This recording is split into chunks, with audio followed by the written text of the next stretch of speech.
Vamos abrir as nossas Bíblias, amados irmãos, no livro de 1 Pedro, onde nos encontramos. Entramos no capítulo 2 na semana passada e vimos aí até o versículo início, do versículo 4. Foi o último dos 7 imperativos aí que nós vimos, chegando-nos a Ele, esse imperativo aí que nós vimos.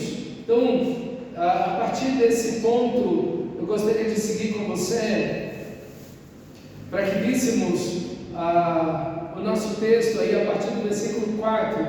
Diz assim as Escrituras Sagradas: chegando-se a Ele, a pedra que vive, rejeitada sim pelos homens, mas para com Deus eleita e preciosa. Também vocês, como pedras que vivem, são edificados casa espiritual para serem sacerdócio santo, a fim de oferecerem sacrifícios espirituais agradáveis a Deus por meio de Jesus Cristo.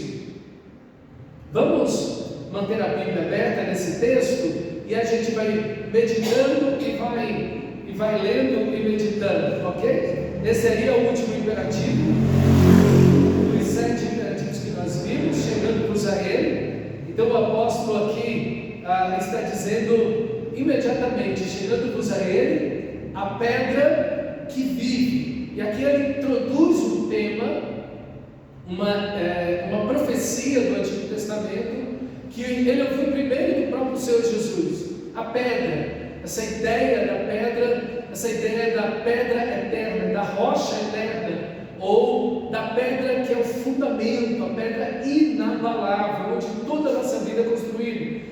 Primeiro texto que Pedro tem em mente aqui, com certeza, é porque ele ouviu o próprio Senhor Jesus usando esse texto para ele mesmo, ok? A pedra que os construtores rejeitaram, essa deve ser a principal pedra de ângulo, e ela é eleita e preciosa para Deus.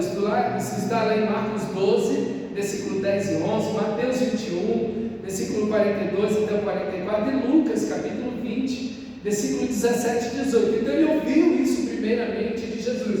Mas lembra, Jesus compara as suas próprias palavras como fundamento. Aquele que ouve as minhas palavras e cumpre, como aquele que edificou a casa sobre a rocha. Então Jesus, suas palavras são essa rocha maravilhosa que o Senhor da glória revela ser. E aqui Pedro, ele lembra exatamente disso. Esses irmãos que estão em uma instabilidade muito grande, eles estão em uma outra região, eles estão em outro país, longe de casa, eles são forasteiros e peregrinos, mas são eleitos em Deus, mas eles estão longe de casa. Então, quando você está longe de casa, você sente muito essa instabilidade, ok? Você fica muito instável, você não tem segurança, você não tem proteção, você está vulnerável. Então, ele lança aqui imediatamente essa expressão maravilhosa, ok? Que é a do nosso texto: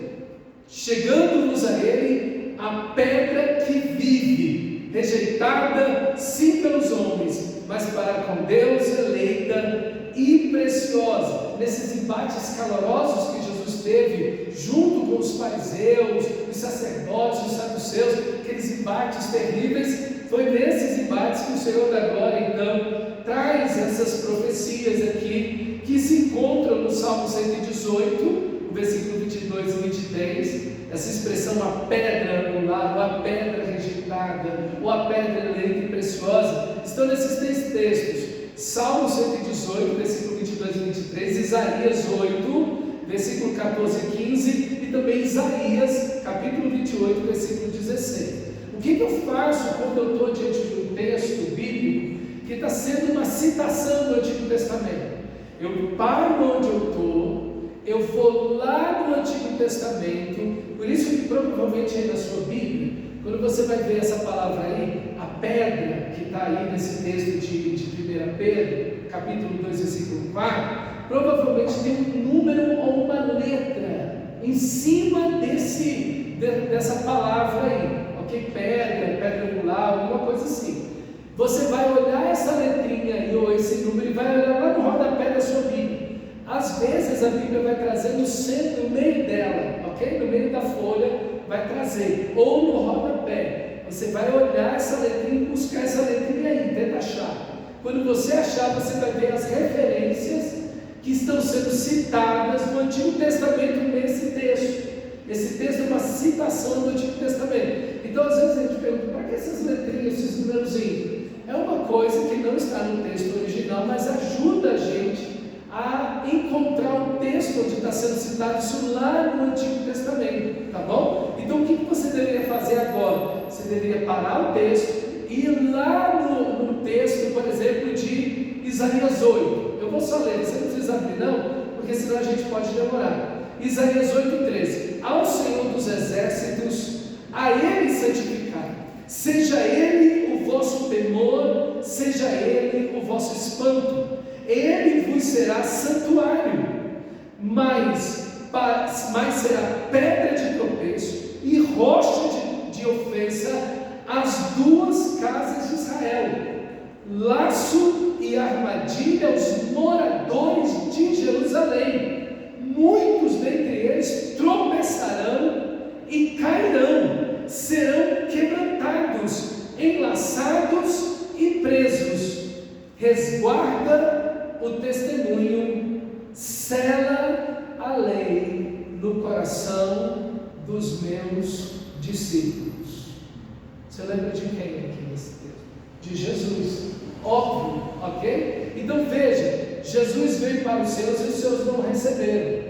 Então, esse texto aqui está mostrando uma realidade de quando o Senhor Jesus estaria em Jerusalém, essa pedra estaria lá, ela seria rejeitada, ok? Ela seria uma pedra de tropeço. Você já andou na rua e tropeçou numa pedra e caiu? Exatamente a pedra de tropeço que o texto sagrado está falando, ok? Então, o Senhor da glória, Ele é uma pedra de edificação para uns, Ele é uma pedra de construção para uns, Ele é uma pedra, um refúgio, um seguro alicerce para uns, mas ao mesmo tempo Ele é uma pedra de tropeço para outros. Ele é uma rocha de escândalo, de ofensa, e foi para a casa de Israel, ok? Mas, em contrapartida disso, veja, o texto começa no versículo 13, com a ordem: ao Senhor dos exércitos, a Ele santificai, pertençam a Ele, consagrem suas vidas a Ele, seja Ele vosso temor e vosso espanto. O Senhor obedeça ao Senhor.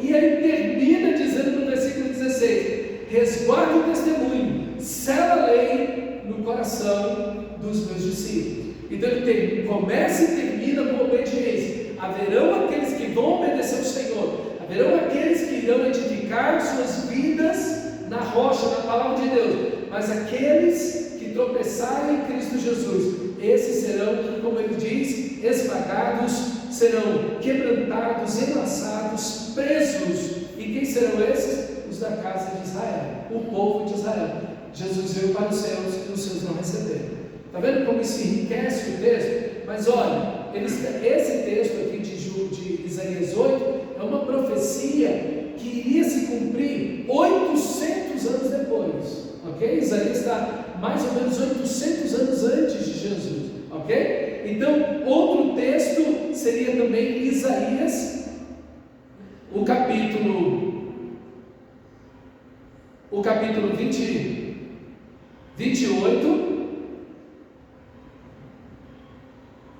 Isaías capítulo 28, é um texto maior, mas eu não vou ler para vocês porque fica muito extenso. Mas o que aconteceu? O povo de Israel, Deus estava dizendo por intermédio de Isaías: a Assíria vem aí, a Assíria vai destruir o reino do norte, a Assíria vai vir como uma vara de juízo. Vocês têm pecado contra mim e eu vou usar essa vara de juízo contra vocês. Qual foi a resposta da nação de Israel? Eles disseram: fizemos uma aliança com a morte, um acordo com a sepultura. No lugar deles se arrependeram, o que eles fizeram? Eles falaram: não, nós vamos pegar um Deus lá dos assírios, ou dos nossos, daqueles que são nossos aliados nessa guerra, e nós vamos fazer uma aliança com esse Deus da morte, porque se nós fizermos uma aliança com o Deus da morte, nós não vamos morrer, Ele vai nos proteger. Nós vamos fazer uma aliança com a morte, com a sepultura, para a gente não morrer. O Deus da morte vai nos defender. Enquanto Deus está chamando eles ao arrependimento, eles estão dizendo: não, nós não queremos Deus, nós queremos aqui fazer uma aliança com o Deus da morte. Aí a resposta de Deus, quando eles fazem isso: eis que põe em Sião uma pedra, pedra já provada, pedra preciosa, angular, solidamente assentada, aquele que crê não foge. Isso aí não vai para o cativeiro. Aquele que crê permanece firme. Aquele que crê não vai ser destruído.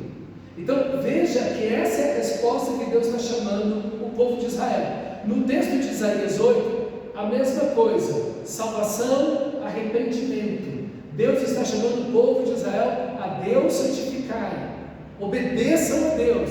E o povo de Israel rejeita o Senhor, mas existem aqueles que vão obedecer. Novamente aqui a mesma coisa: o povo de Israel obstinado, e Deus chamando o povo de Israel ao arrependimento, dizendo: há uma solução, me obedeçam, há uma pedra, essa pedra que eu estou colocando, já provada, pedra preciosa, angular, solidamente assentada, aquele que crê não foge. Então Deus está chamando eles para o arrependimento, Deus está chamando eles para se voltarem para Ele, para fazer de Deus, do Messias, a sua segurança, não o Deus da morte.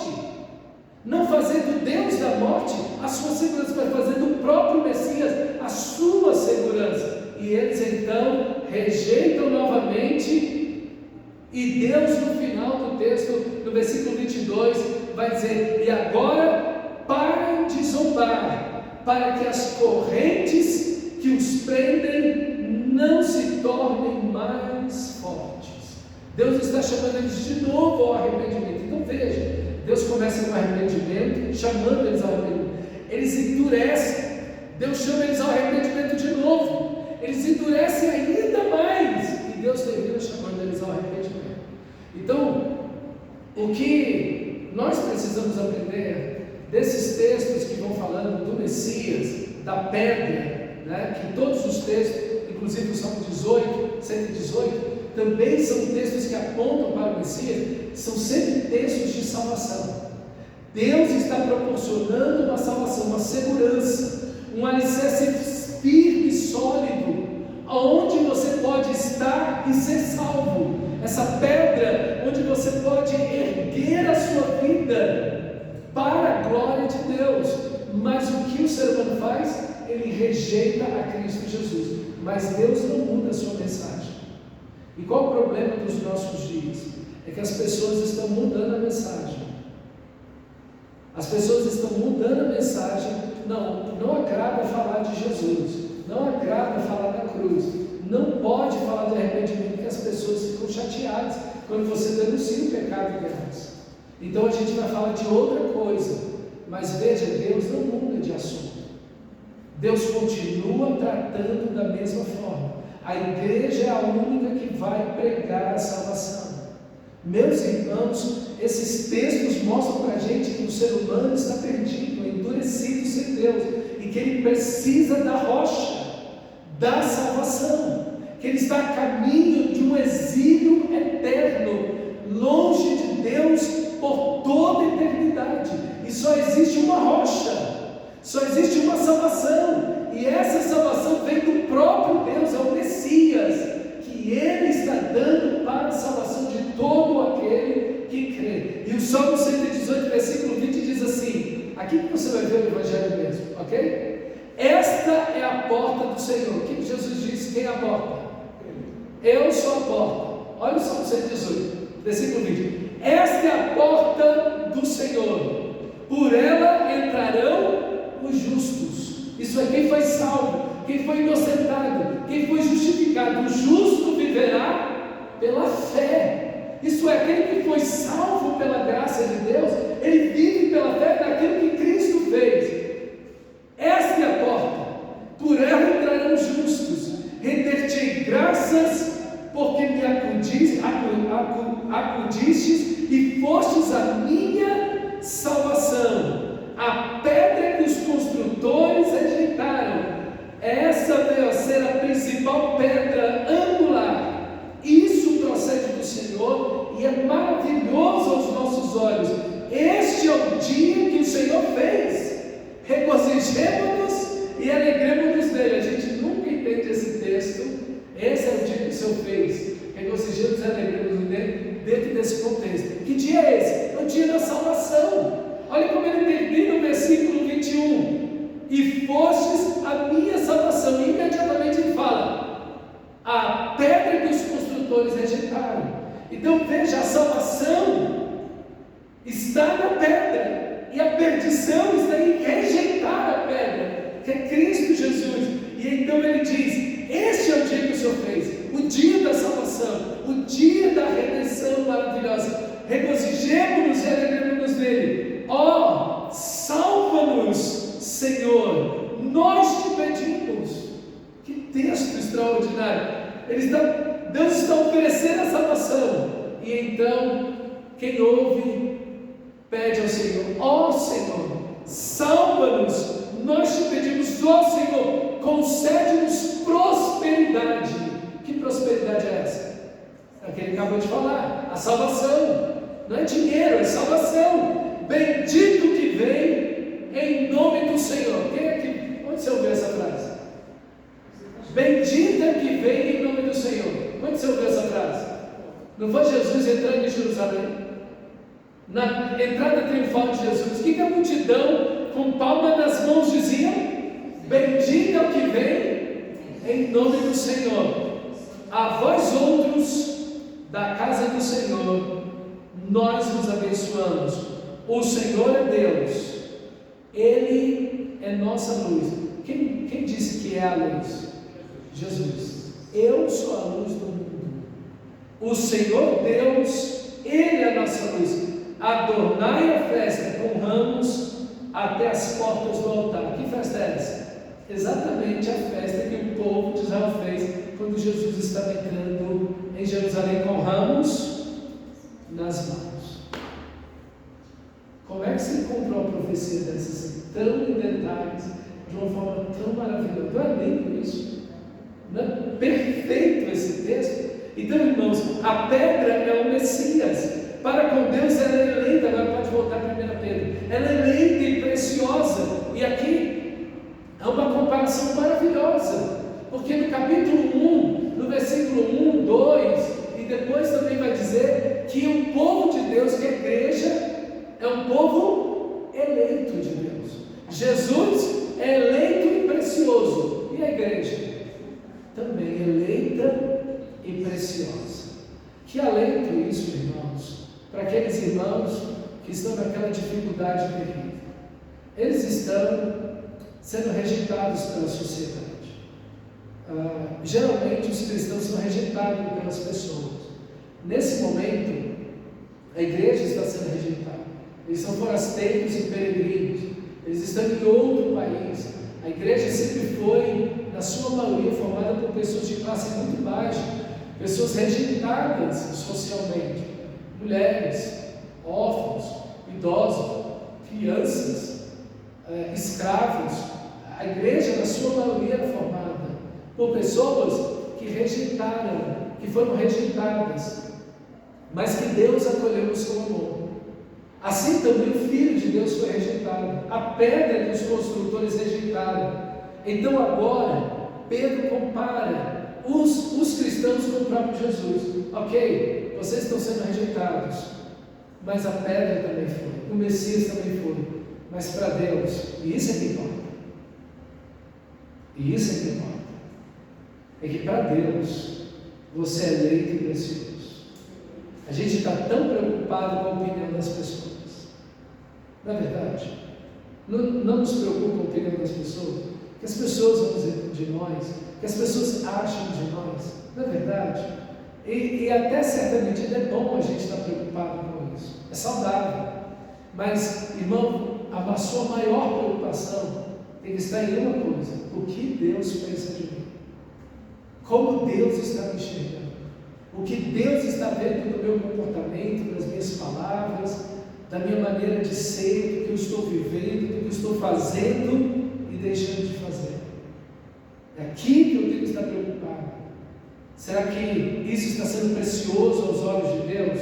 Então, o Filho de Deus foi rejeitado, e os filhos de Deus também serão, ok? A pedra vive, ok? A pedra é viva, e os cristãos são pedras vivas, diz o texto sagrado, ok? E essa vida que as pedras recebem aqui, com certeza Pedro tem na sua mente o templo de Jerusalém, e ele olhou aquele templo, e ele lembrou daquilo. Gente, Jesus é a pedra fundamental de tudo, ele é o alicerce de tudo, e cada irmão é uma pedra, em que Deus está levantando, construindo, formando a sua igreja, para sermos um santuário. Não comece aí. Lembra do que Jesus falou, quando amaldiçoou o templo? Quando ele entrou em Jerusalém, nesse mesmo texto, quando ele entrou em Jerusalém, montado no jeguinho, né? No jumentinho, ele entrou em Jerusalém, e ele foi para o templo, e o que ele disse? Ele chegou lá e disse: vocês são lindos e maravilhosos, vocês estão fazendo tudo certo, Deus está sendo glorificado. Foi isso? Não. Jesus virou as mesas, deu um supapo em meia dúzia de gente lá e disse: vocês fizeram da casa do meu pai uma caverna de ladrões. E naquela mesma semana ele amaldiçoou o templo e diz: aqui não vai ficar pedra sobre pedra que não seja derrubada. Mas Pedro está olhando para aquela mesma estrutura e pensando na igreja, nesse que é o verdadeiro templo de Deus, não mais físico, mas um templo espiritual, um templo onde Deus é adorado em espírito e em verdade, um local onde de fato Deus está sendo adorado, onde Deus está sendo adorado. Jesus, quando os discípulos entendem isso, não é nesse lugar, nem em Jerusalém, que Deus é adorado, porque o Pai procura adoradores que o adorem em espírito e em verdade.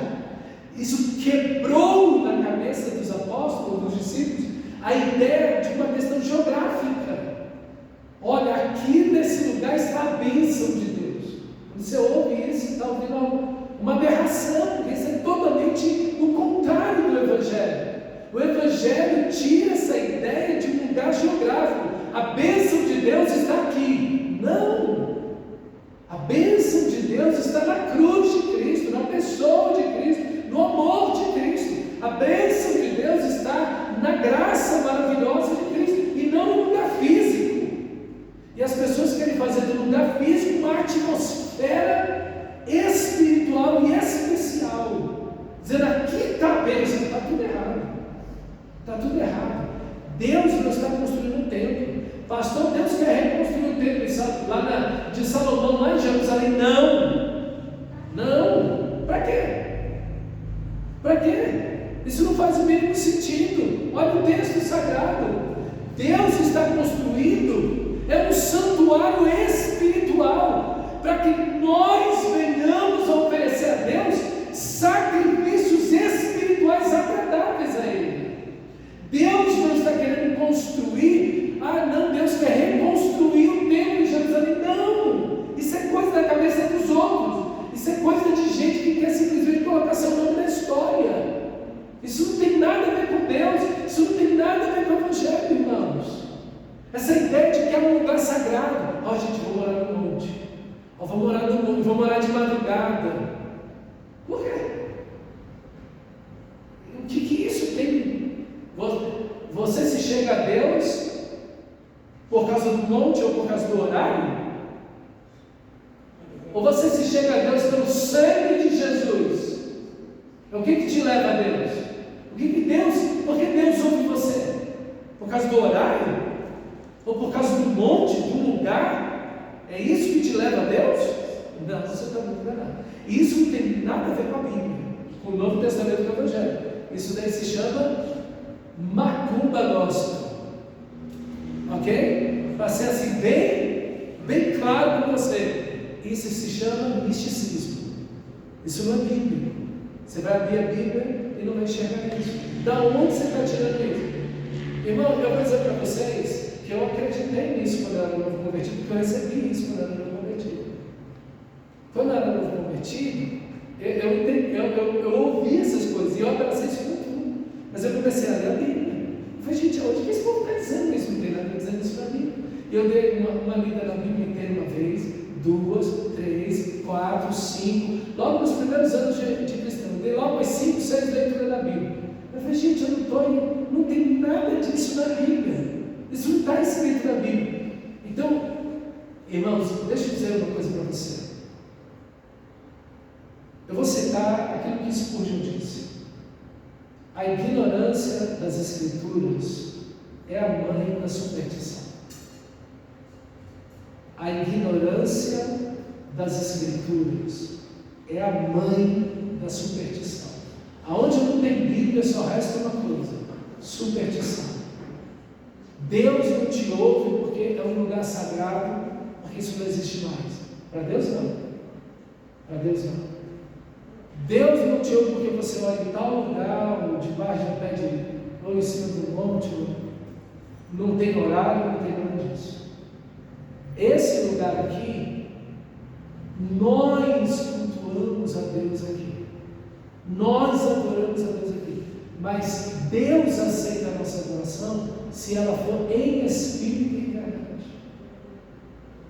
Ele não aceita a nossa adoração por causa do lugar. Ele aceita a nossa adoração, nosso culto, porque fazemos isso em espírito e em verdade. Entende isso, irmão? Porque a gente pode fazer igual o povo de Israel. A gente está vivendo uma vida de pecado de segunda a sábado e no domingo vem para a igreja. Agora eu estou em solo sagrado. Aqui é outro nível. Aqui não. Você pertence a Jesus o tempo inteiro e a vida toda. E Deus, o Pai, procura adoradores que o adorem em espírito e em verdade. É isso que você tem que ser. É isso que você tem que ser. Independente do dia, do local, da hora, do momento. Amém? Então, aqui o texto sagrado quebra essas ideias, esses conceitos do judaísmo. Ok? E olha o nosso texto aí. Versículo 5. 1 Pedro 2,5. Também vocês, como pedras que vivem. Da onde nós recebemos vida? Da pedra viva. A pedra viva é a pedra eterna, é a rocha dos séculos, ok? Essa pedra eterna é Cristo Jesus, ok? Nós recebemos vida porque estamos conectados a Cristo, ok? Estamos unidos a Cristo. O que nos une a Cristo é o sangue de Jesus, é o Espírito Santo, a argamassa, o cimento que vai de tijolo a tijolo, é a graça de Deus, é o amor de Deus, é o sangue de Jesus, é a ressurreição de Jesus, é o Espírito de Cristo, e tijolo a tijolo, estamos unidos a esse fundamento maravilhoso que é Cristo Jesus. São também vocês, como pedras que vivem, são edificados casa espiritual para serem sacerdócio santo, a fim de oferecerem sacrifícios espirituais agradáveis a Deus, por meio de Jesus Cristo. Aqui está o objetivo. Agora, não mais um templo físico. Deus não está no templo físico. Deus está na vida de cada irmão em Cristo, de todas as nações, de todas as culturas, de todas as etnias, em qualquer lugar. Cada cristão verdadeiro, nascido de novo, não é título de cristão não, ok? É nascido de novo, verdadeiro cristão que tem o Espírito Santo, vida transformada, semelhança a Cristo, vida de obediência e santidade a Deus. Em cada um deles, nós somos um santuário. Só que ainda estão faltando pedras. Por isso que Deus está salvando gente. Deus está salvando gente. Deus ainda está construindo esse santuário eterno, onde Ele vai habitar conosco para sempre. Essa é, quando você abre Apocalipse, você vai ter essa ideia da Nova Jerusalém, ok? Onde Deus está habitando no meio dela. João traz essa perspectiva de uma cidade, aqui Pedro traz a perspectiva de um santuário, mas é um lugar onde Deus vai habitar com eles, e eles vão morar com Deus. Na casa do meu Pai há muitos quartos, disse Jesus, e eu vou preparar eles para vocês. Então ainda falta inquilinos chegarem, ainda faltam pedras para edificar esse santuário que Deus está fazendo, ok? Para quê? Para que nós sejamos um sacerdócio santo. Eu vou tocar no sacerdócio no final, porque ele vai falar do sacerdócio, ele vai dar uma identificação para a gente, a fim de oferecer sacrifícios agradáveis a Deus. Então nós temos que trabalhar, nós temos que servir e oferecer sacrifícios agradáveis a Deus. Que sacrifícios são esses? Uma vida transformada. Sim, uma vida transformada, mais parecidos com Cristo. Quando Deus é mais glorificado? Quando somos mais parecidos com o Senhor. Aí Deus é glorificado. Veja, Pedro traz eles, ao mesmo tempo que ele traz a ideia de que Deus está criando, Deus está construindo um santuário espiritual, ele coloca você no imediato da cultura que você está, lá no seu trabalho, na sua casa, para oferecermos sacrifícios agradáveis a Deus. Então nós estamos com as nossas vidas, atitudes, palavras, ações, adorando, glorificando a Deus ou não. Então tudo que devemos fazer para Deus. Tudo que somos deve ser para Deus. Seja em nosso caráter, seja em nosso temperamento, seja em nossas palavras e ações, tudo em nós deve adorar o Senhor. São sacrifícios espirituais agradáveis a Deus. Outro sacrifício espiritual agradável a Deus é amar seu irmão. Como ele acabou de falar no final do capítulo 1, o amor fraternal não fingido.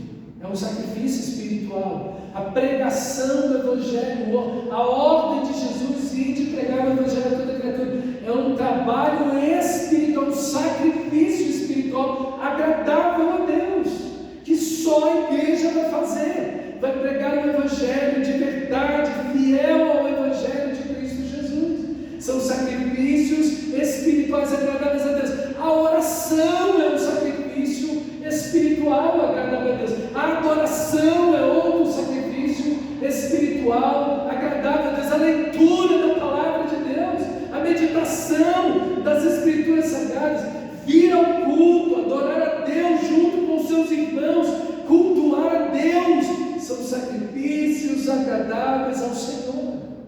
Tudo que nós fazemos deve ser sacrifícios que adorem e agradeçam ao Senhor. São sacrifícios espirituais agradáveis a Deus. Outra expressão que vai falar de sacrifícios espirituais agradáveis a Deus, por exemplo, o sustento da obra missionária, o sustento da obra de Deus. Quando a gente vem oferta, quando a gente dizima, esses são sacrifícios espirituais agradáveis a Deus. Por quê? Porque estão mantendo aquilo que é necessário para que a obra de Deus continue sendo feita. Então são meios de adorar a Deus, de trazer sacrifícios espirituais. As boas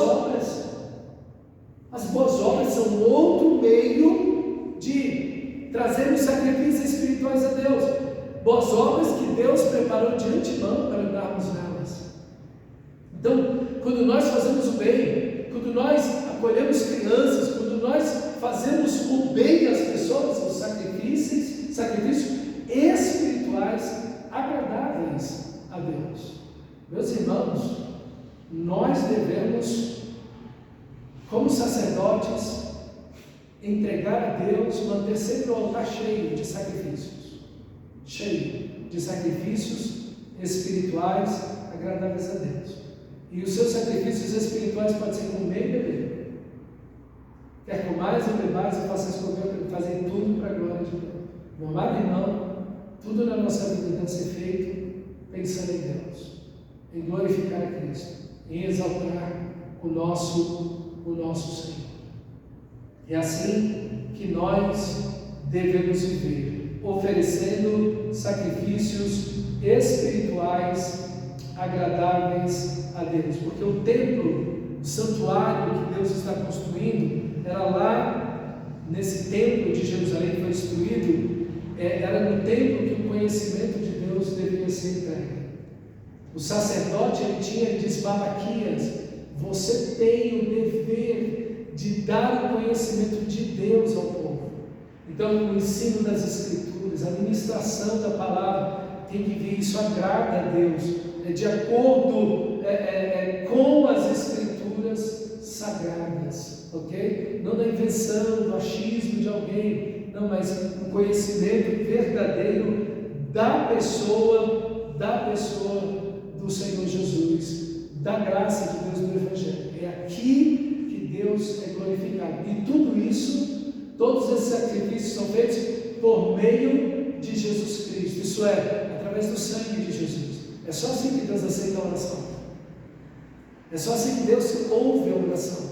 É só assim que Deus aceita o nosso serviço. É através da morte de Jesus, é através da ressurreição de Jesus, é através do auxílio e do poder do Espírito Santo. É aqui que Deus é louvado e engrandecido, ok? E nós precisamos manter esse altar cheio de sacrifícios, todos eles para a glória de Deus. Olha o versículo 6: pois isso está na Escritura, eis que põe em Sião uma pedra angular, eleita e preciosa, e quem nela crê não será envergonhado. Portanto, para vocês, os que creem, esta pedra é preciosa, mas para os descrentes, a pedra que os construtores rejeitaram, essa veio a ser a pedra angular, pedra de tropeço e rocha de ofensa. São esses os que tropeçam na palavra, sendo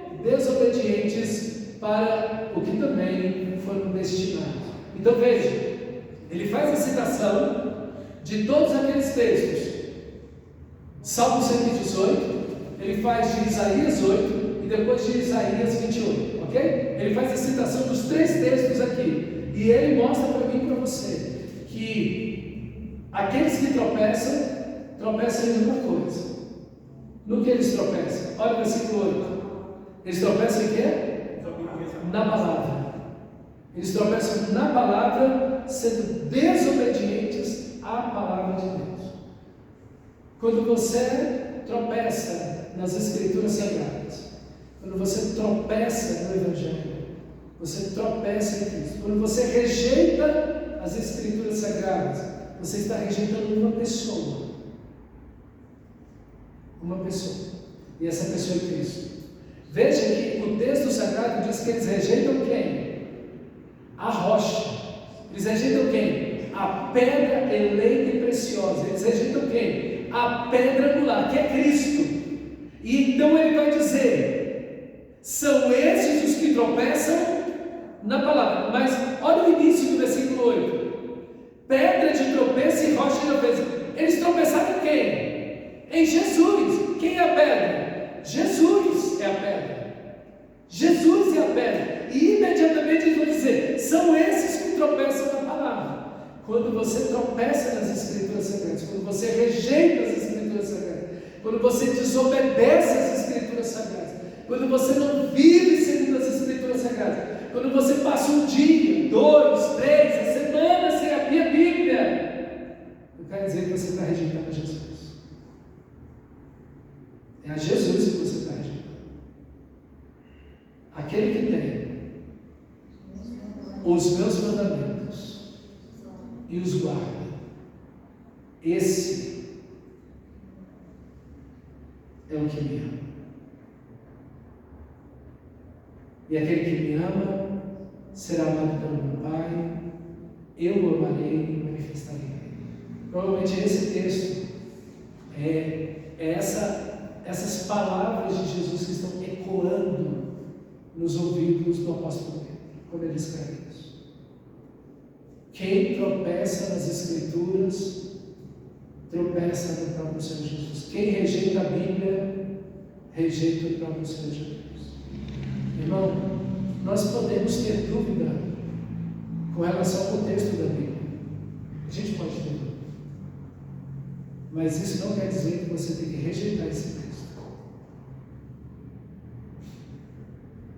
Imagina a ofensa que é você chegar no final do dia e dizer assim: Senhor, hoje eu não tive tempo para ler a Bíblia.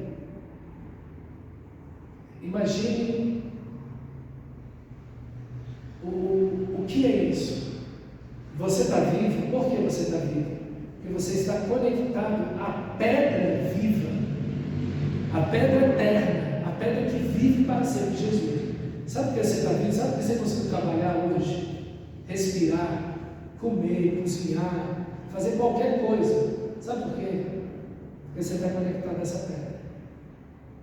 Como é que você vai dizer, no final do dia, que você tropeçou na pedra? Como é que você vai chegar no final do dia e dizer assim: eu não tive tempo de ler a Bíblia hoje? Faz sentido algo assim? Não faz o mínimo sentido, irmãos. A nossa vida está de ponta cabeça. Esse texto nos chama a rever a nossa vida. Esse texto nos chama a rever o meu relacionamento com a palavra de Deus. Porque a palavra, o verbo se fez carne e habitou entre nós.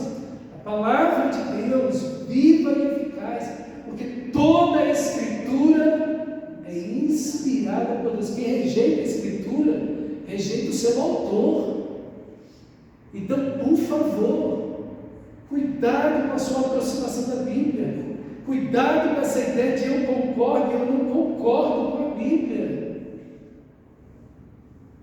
Meu amado irmão, é a Bíblia sagrada. Se tem gente aí batendo na Bíblia e dizendo que isso aqui é só um livro, esses tropeçaram na pedra. Mas você não. Você é um cristão, você não pode fazer um negócio desse nunca. A Bíblia é sagrada. Ela é o ponto alto da nossa vida. Ela é a autoridade máxima da nossa vida. Tudo na nossa vida está debaixo dessa palavra. Se você tropeçar na Bíblia, você tropeçou no próprio Senhor Jesus. Se você rejeitou a Bíblia, você rejeitou a Jesus. Se você rejeita ler a Bíblia, porque você diz que tem algo mais importante para fazer,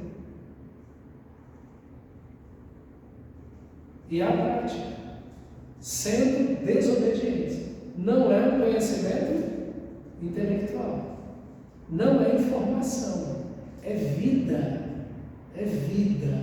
ok? É vida, é prática, é obediência.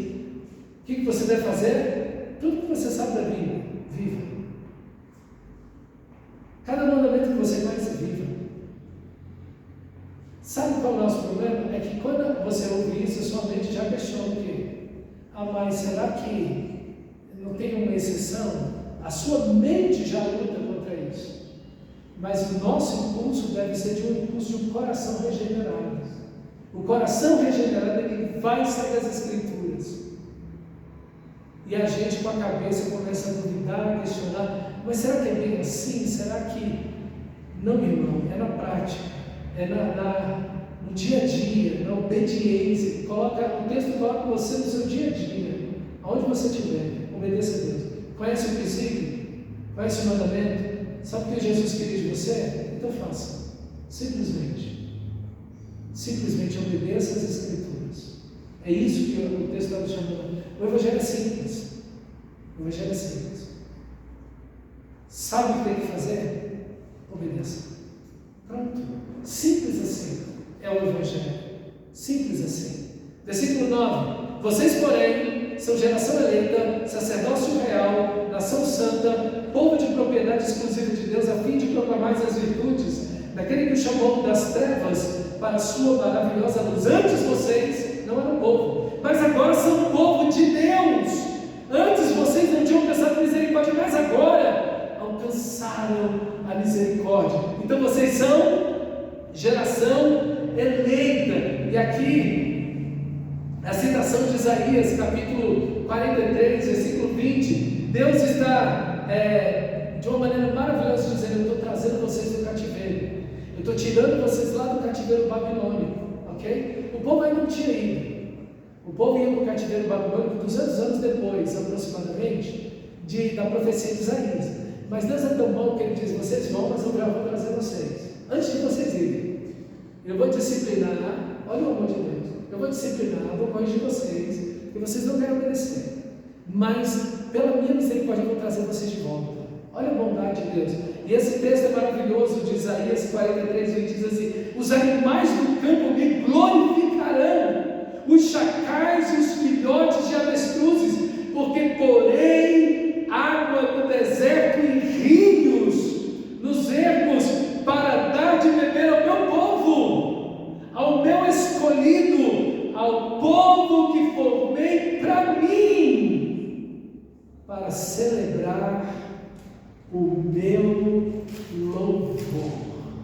Eu acho linda essa expressão, para celebrar o meu louvor. Gente, pensa na alegria desse povo salvo, no meio do deserto, perdidos, destinados à morte de sede. Agora Deus faz brotar rios no deserto, não um rio, mas rios no deserto. O deserto virou um oceano de água doce. E aquele povo agora está banhando naquela água, brincando, celebrando naquela água. Assim deve ser cada culto na igreja.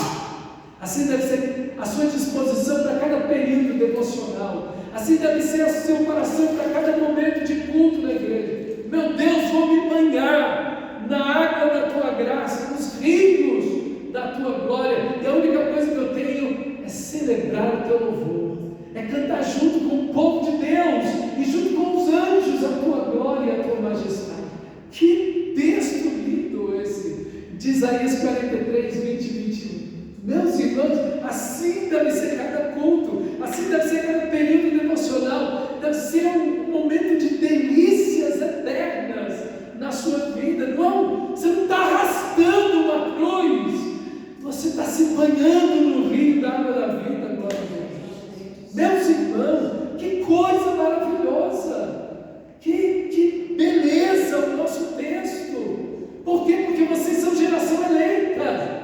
Exatamente esse texto: meu povo, meu escolhido, uma geração eleita. Esse povo eleito tem alegria, tem prazer em Deus. Irmãos, essa é uma das primeiras evidências do novo nascimento. Prazer em Deus, alegria em Deus, foi salvo. Uma das primeiras evidências dessa eleição, essa alegria em Deus. Irmão, o mundo vê Deus de forma carrancuda, pesada, obrigatória, temerosa. O cristão se delicia na soberania de Deus. Quer ver uma coisa que alegra o cristão verdadeiro? Deus é soberano. Os olhos do Senhor estão em todos os lugares, contém todos os bons e os maus. Ele está rindo, ele diz: glória a Deus pela soberania, pela onisciência de Deus, porque não há nada oculto que não seja revelado. Glória a Deus, ele vai dizer. Por quê? Porque ele está vivendo como Cristo. Ele diz: glória a Deus, que Deus está vendo tudo. Agora, diga isso para o não crente: Deus está vendo tudo. O que ele vai fazer? Vai ser correndo para onde eu não sei, porque para onde eu for. Mas para a gente, para os eleitos, a presença de Deus, a abundância de delícias, de alegria, irmão. Meu irmão, olha, eu vou dizer uma coisa para você. Você consegue ver se uma pessoa é eleita no culto.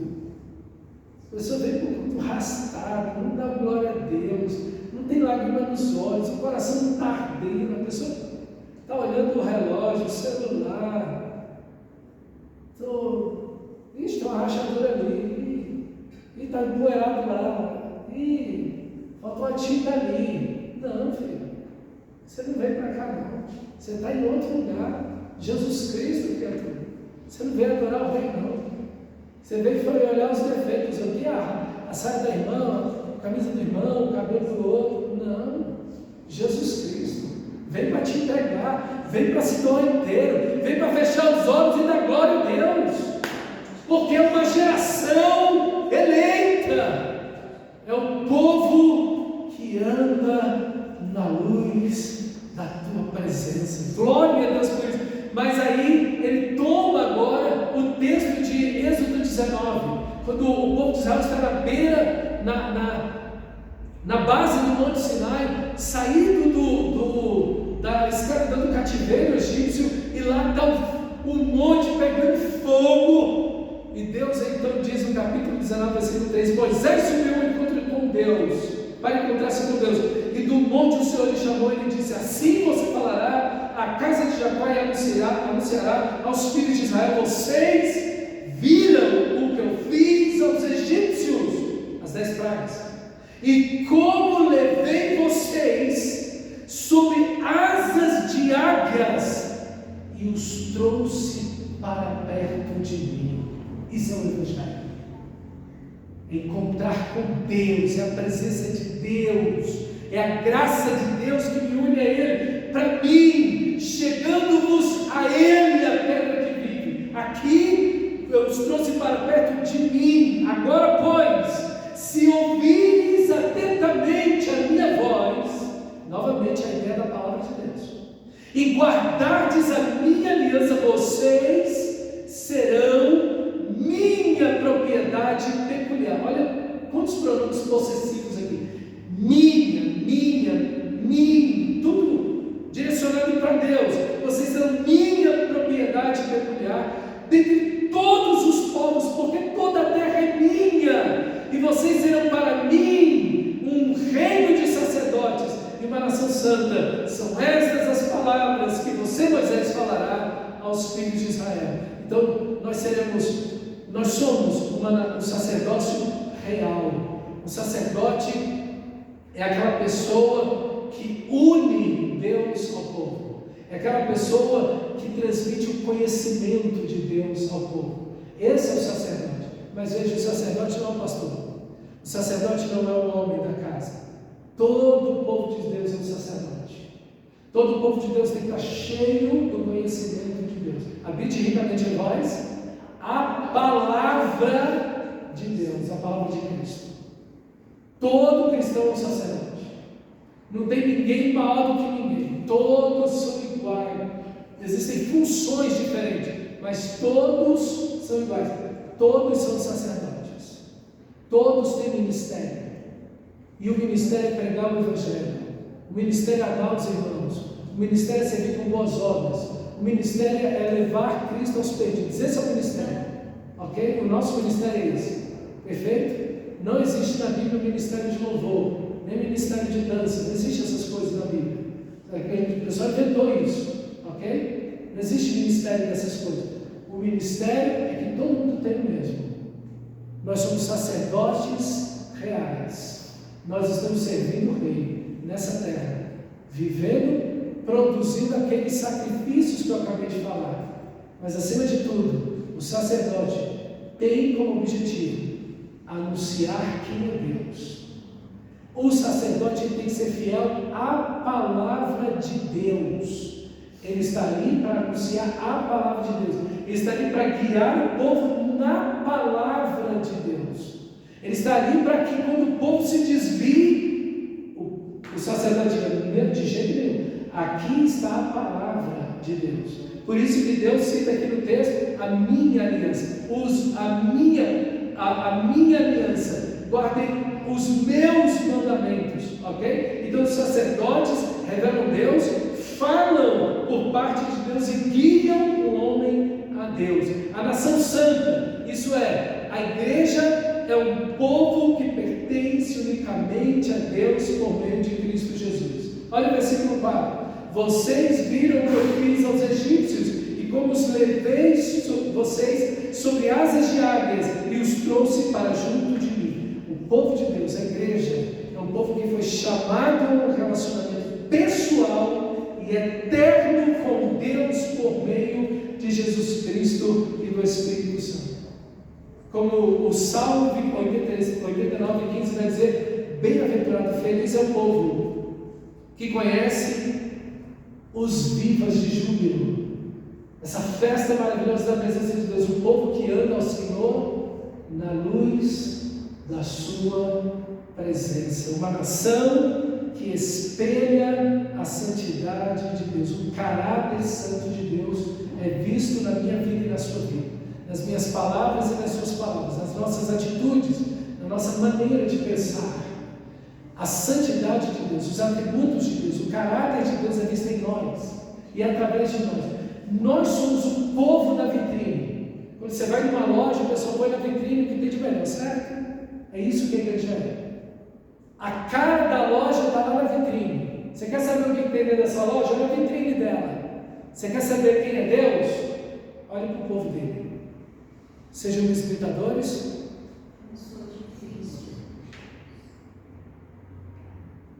Nós somos chamados para isso. Isso é ser um sacerdote. Isso é ser uma nação santa. Olhem para nós. A igreja tem que dizer para o mundo: olhem para nós. O cristão tem que dizer para a sua família: olhem para mim.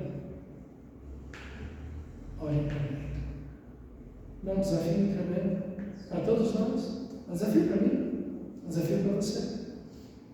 Somos uma nação santa, queridos. As pessoas têm que olhar para essa igreja e ver Deus. A gente entende Deus porque a gente entende esse povo. A gente está vendo as atitudes que eles têm. A gente vê as palavras deles e entendemos quem Deus é. Ok? Nós expressamos a santidade de Deus. E por último, um povo de propriedade exclusiva. Aí os pronomes possessivos: minha, meu.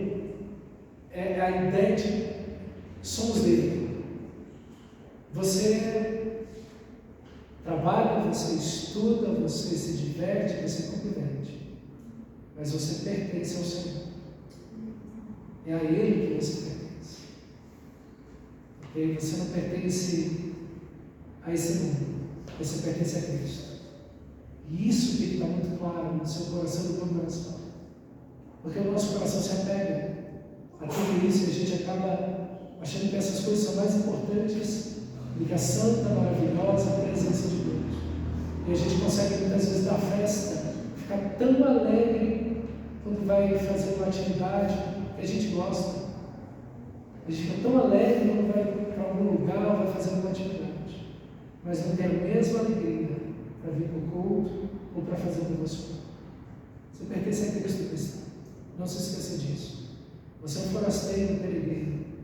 O seu destino é o Senhor. Você está voltando para casa.